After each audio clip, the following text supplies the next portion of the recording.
Welcome to the Unitarian Universalist Church of Greensboro. It is my honor to welcome you to the memorial service for Margaret Chellie Mason. I am Marie Hauk. I am a member of this congregation. Our minister, the Reverend Sadie Lansdale, has been exposed to someone with COVID and is quarantining out of an abundance of caution. Right now she feels fine, and she sends her love to all of you.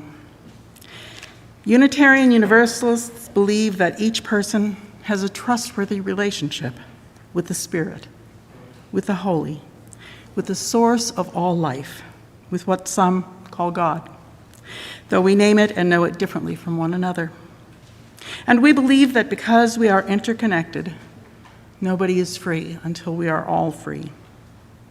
So we strive to build beloved community here on earth, in our fellowship with one another, and in our work for justice.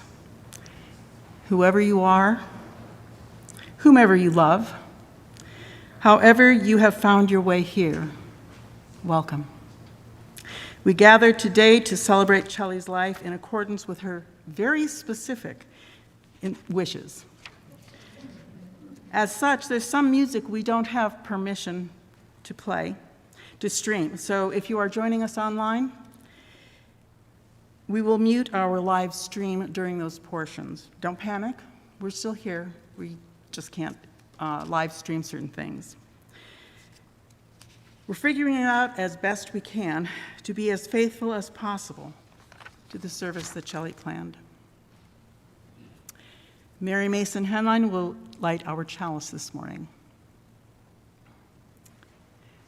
To everything, there is a season, and a time to every purpose under heaven.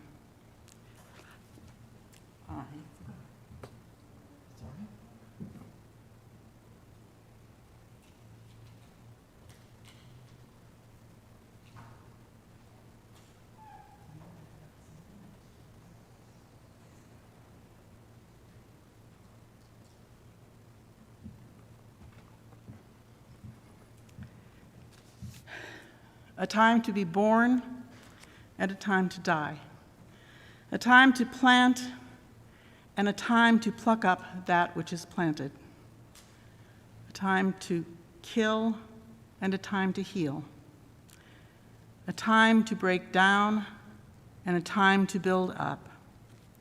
A time to weep, a time to laugh.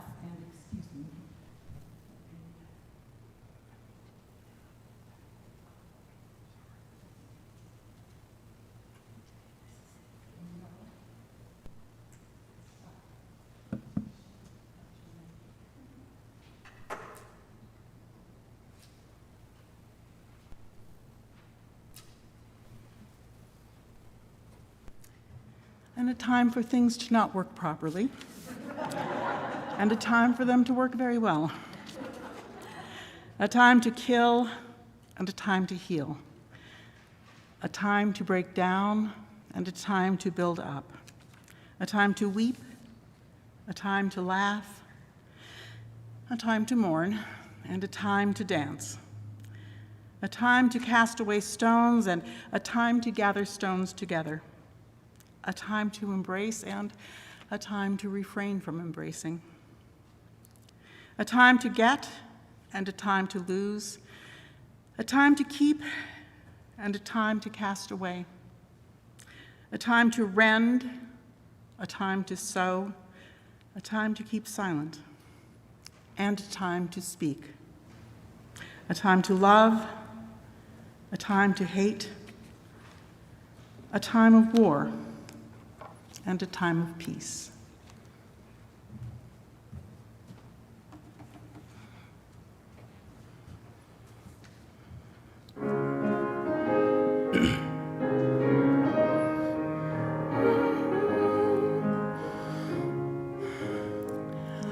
Precious Lord, take my hand, lead me on, help me stand. I am tired, I am weak, I am worn. Through the storm, through the night,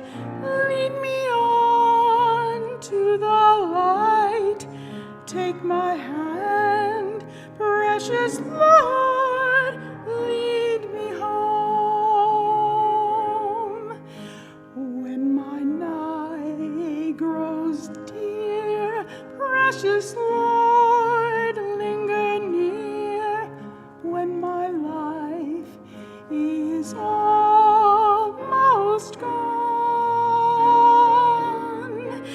Hear my cry, hear my call, hold my hand lest I fall.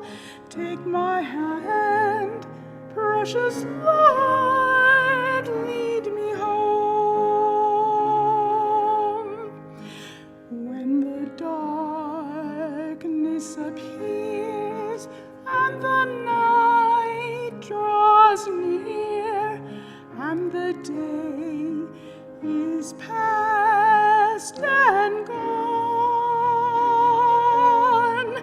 at the river I stand, guide my feet, hold my hand, take my hand, precious Lord, lead me home.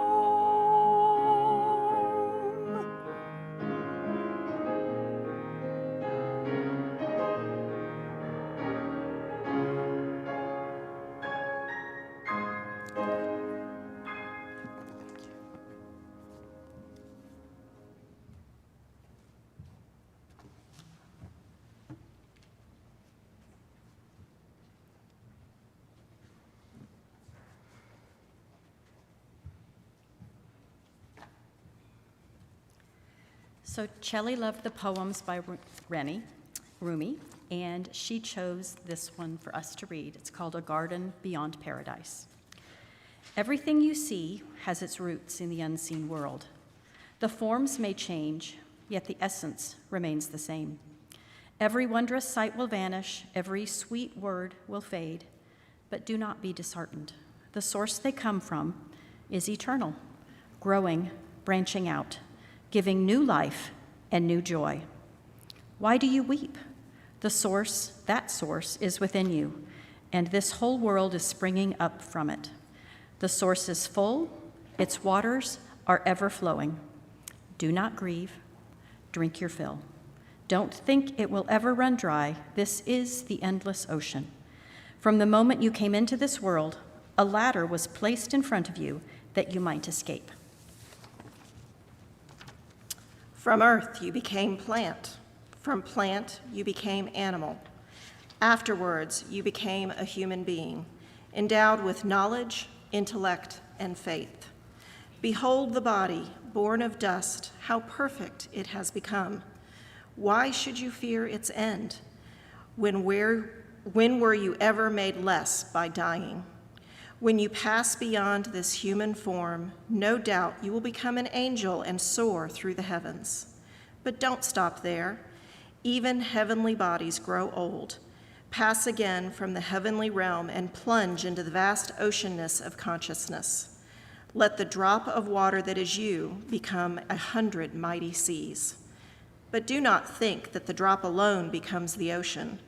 The ocean, too, becomes the drop.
When she was born in 1939, one of the 7 children of Arthur Kelly Mason Sr.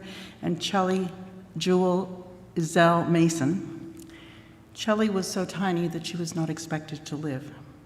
82 years later, and here we are gathered to celebrate her life in accordance with her very particular and organized wishes. Chellie created herself, really. She did not have an easy childhood, but out of some difficult circumstances grew a strong desire for independence and a commitment to tend the health of the communities in which she lived. She grew up in Fayetteville, lived briefly in Greensboro, and then moved to Los Angeles.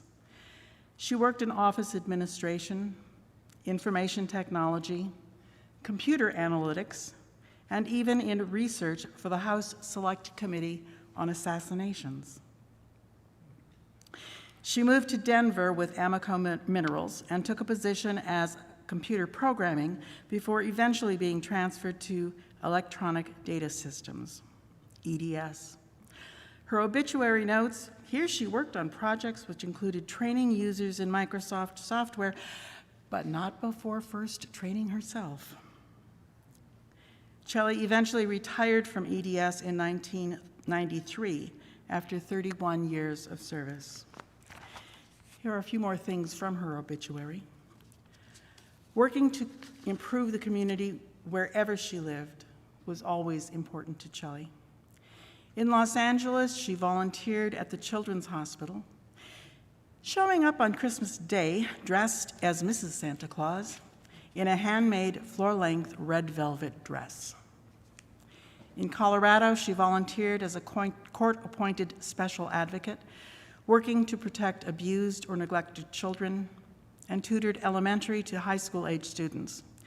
In Greensboro, Chellie was a longtime volunteer with the Adult Center for Enrichment's Care Partners program, providing respite for persons caring for a loved one at home.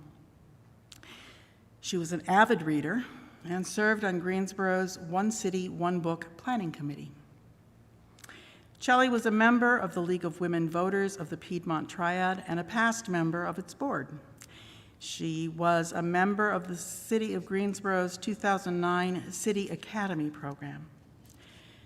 Chellie participated in many interfaith efforts in Greensboro as an organizer of the Eyes Wide Open exhibit at the Depot, planning and attending classes for seniors in Shepherd's Center's Adventures in Learning program, tutoring students at a local church, and as a member of the Greensboro Truth and Reconciliation Project's local task force. When Chellie was in her mid-30s, a coworker told her that she sounded like a Unitarian. She visited a Pasadena Unitarian Universalist church to find out what Unitarians were about. From that point forward, she became a member of a UU church in whatever city she lived in. She was a member of the choir at Throop Memorial UU Church in Pasadena and served as chair of the Social Concerns Committee at the First Universalist Church in Denver.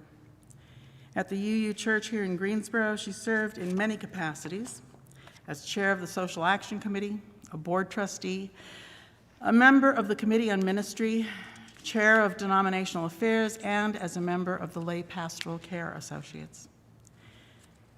Throughout her life, Chellie's first love has been her pets, many of whom were rescued from shelters. Notable among them were Little Bit, a gentle Samoyed, Yuki, a 120-pound Malamute who could stand on his rear legs and look someone who was 6'4" directly in the eyes, Tinkerbell and Startic Miss, mischievous Samoyed sisters who taught themselves to unlock sliding glass doors so they could escape for romps in the Colorado mountains, and Lurch, an intimidating yet gentle presence at 110 pounds who sought shelter in the bathtub during thunderstorms. At one time, Chellie cared for as many as 22 stray cats, eventually finding homes for all of them. We're sharing this piece of her obituary with you today because Chellie wasn't one to draw attention to herself. She did talk about her dogs, but she talked much less about her accomplishments, meaning that many who were close to her may not have known about all of these facets of her life. When she moved to Greensboro, she spent a lot of time with her brother Homer, her sister-in-law Dorothy, and their children. Though she had no children of her own, there are many beautiful ways to create a life and a family. And Chellie was devoted and generous in her family and in her community.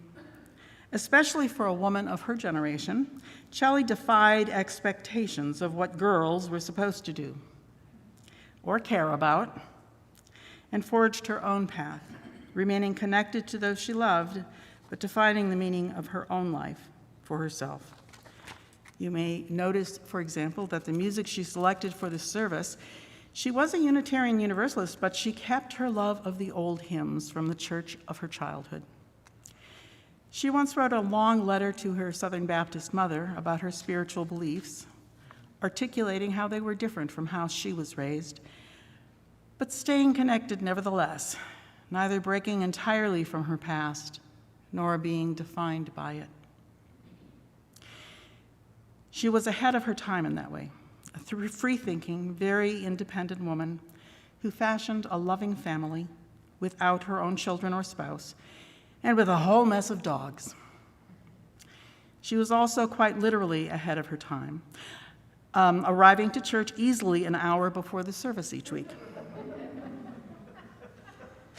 We thought it was because she liked to hear the choir sing, but her family tells us she was just like that. Getting to functions an hour ahead of time and always with a book. And I will say, since I was in the choir, I was also here early and loved seeing what she was reading each week and chatting with her. Chellie was intellectually curious, trading books with her brother Ram, ready to share what she learned and make recommendations. Unitarian Universalists believe in the free and responsible search for truth and meaning, and Chellie was actively engaged in that search her whole life long. There are many things we will miss about her, and we'll invite you to add your memories of Chellie in a moment. Our minister says that Chellie's curiosity and devotion to learning is the quality that most inspires her, that embodiment of our fourth principle. May this be a lesson for us all, and may we strive to follow her good example. I now invite Dorothy Mason to share briefly about her beloved sister-in-law.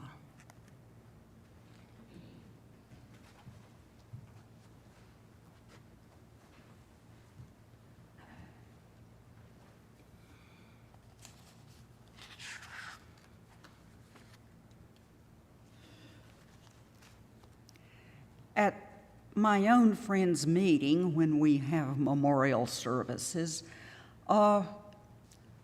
friends and family stand and share their memories or their thoughts of the person being celebrated. Rather than do that, I thought I would share with you just a few things in Chellie's own words. 3 years ago, she completed a document known as the 5 Wishes, which includes instructions for her care in any final illness and other issues related to the end of life. Wish number 5 is my wish for what I want my loved ones to know. Chellie has about 10 things here. I will read just a few of those that I think that you would like to hear. I wish to have my family and friends know that I love them. I wish for my family and friends to know that I do not fear death itself. I think it is not the end, but a new beginning for me. I wish for my family and friends to hold memories of my life that give them joy and not sorrow. If anyone asks how I want to be remembered, please say the following about me. She cared about people, animals, and our connection to each other and all life.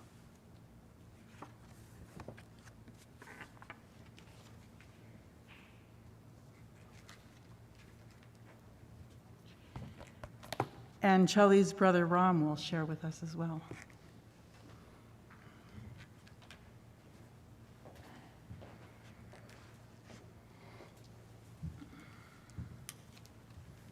Let me get my glasses back on so I can read.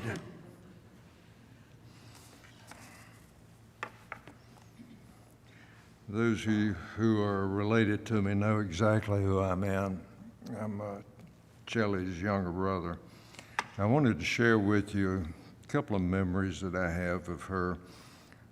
One from our childhood that probably reflects her giving nature, even at an early age, and the other one was some years later that I think shows the affection and the love she had for her pets.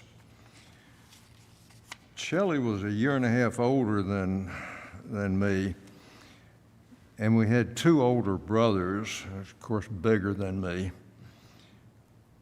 And it didn't take me very long to learn that it wasn't a real good idea to fight with them. And that's where Chellie stepped in. And I know these memories have been edited to some extent, but I like to think that with her giving nature, that was my big sister just willingly giving of herself, looking out for me, and providing all those opportunities for our childhood fights and squabbles. The other memory comes from the love she had of her pets, and this is from sometime in the late 80s when she was living in the Denver area. I had driven in for a visit for a few days, and after leaving, before I could get back to my washing machine, for days I was picking dog hairs off my clothes and even off my pajamas. And it was only later that I realized that she had had her dogs give up their bedroom for me. Which explained all that clawing and whining at the door. I know I'm speaking for my siblings, but losing her, we have a void that'll always be with us. What did I do with my mask?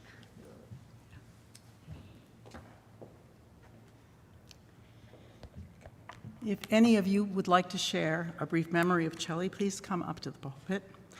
You may remove your mask to speak. If you're joining us online, you can type your remembrances of Chellie in the chat.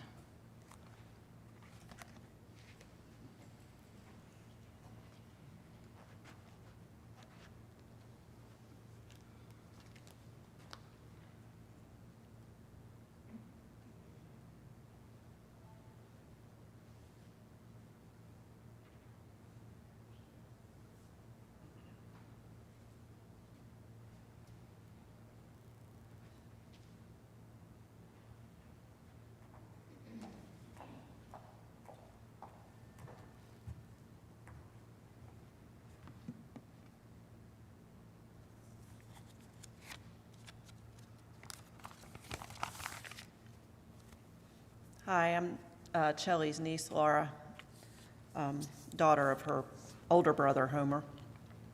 And I had shared on Facebook, as we all do nowadays, the obituary, and it just amazed me. People that, some don't know me that well because that's how Facebook works, but people that do know me, but none of them knew Chellie responded and just really got the essence of who she was. So honestly, when I realized there was going to be a sharing time, I thought I would share how she connects with people even after she's gone. The comments were, "What a wonderful person. Sounds like she lived quite a full life. What a life well lived. What an amazing human. Truly loved and lived. That's all we can strive for, right? Rest in peace, Miss Chellie. What an awesome life. She made a difference. What an inspiration.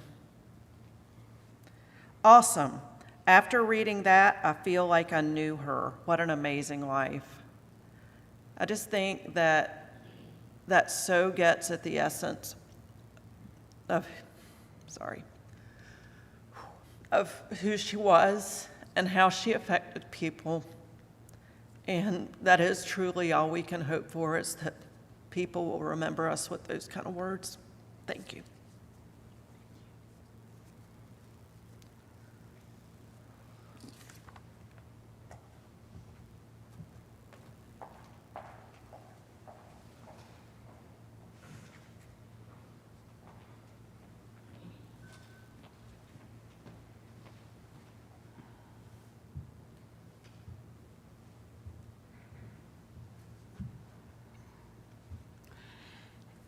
I am Chellie's younger sister. I am about 3.5 years younger than she is. I have several childhood memories that I'd like to share. I was the clumsy one. She was the swift, tree-climbing, very agile. I can remember I had 2 accidents during my childhood that left permanent scars. And in both instances, I still remember her holding my head and comforting me while my family took me to get medical care. I also remember that she is the one that taught me how to ride a bicycle. I also remember that she and I had to do the dishes for the family. I was up on a little step stool because I was so short, washing the dishes. And she was the one drying them and putting them up. She was always looking out for me also, and I will miss her.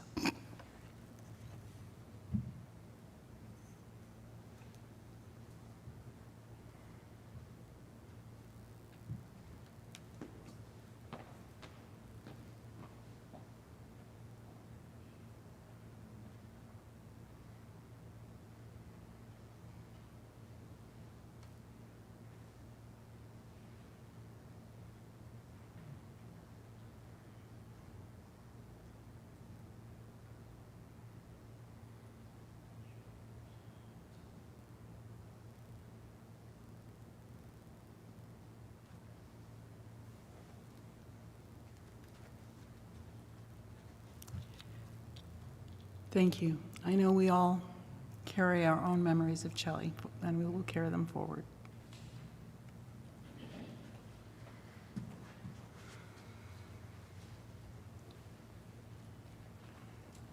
I too remember when she was sitting out there in the foyer every Sunday when the choir would arrive to rehearse. It wasn't the same foyer without Chellie.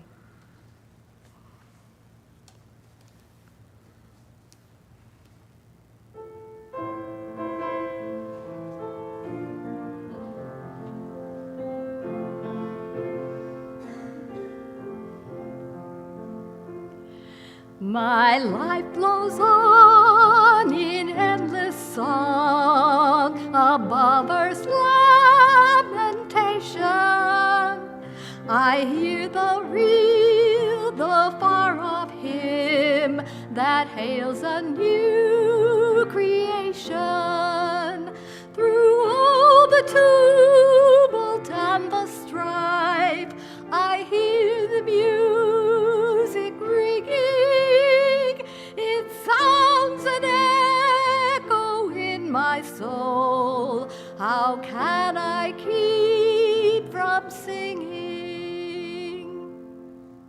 What though the tempest round me roars? I know the truth, it liveth. What though the darkness round me close? Songs in the night it giveth. No storm can shake my inmost calm, while to that rock I'm clinging, since love prevails in heaven and earth. How can I keep from singing? When tyrants tremble as they hear the bells of freedom ringing, when friends rejoice both far and near, how can I keep from singing? To prison cell and dungeon file, our thoughts to them are winging, when friends by shame are undefiled. How can I keep from singing?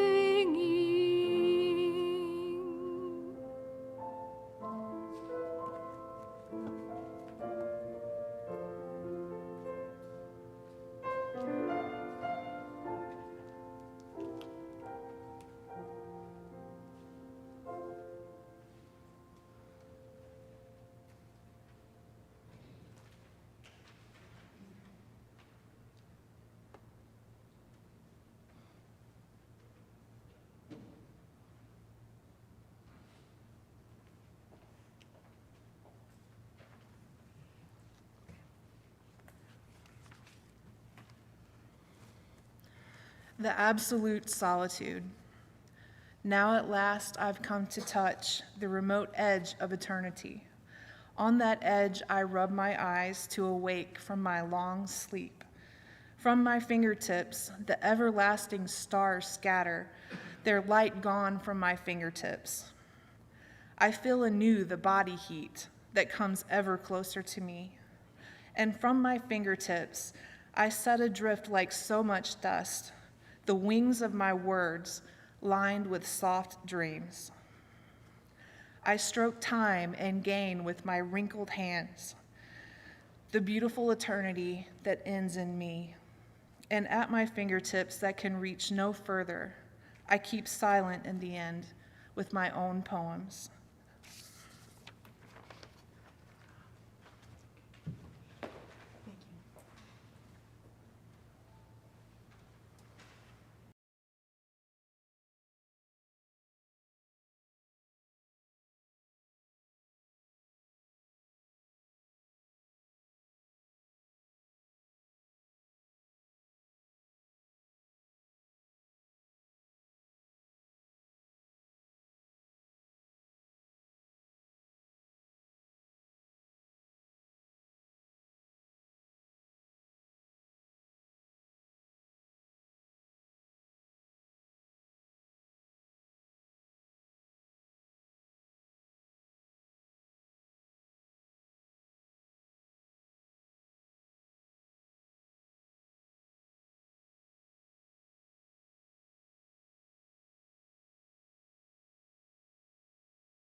We extinguish this flame, but not the light of truth, the warmth of community, or the fire of commitment.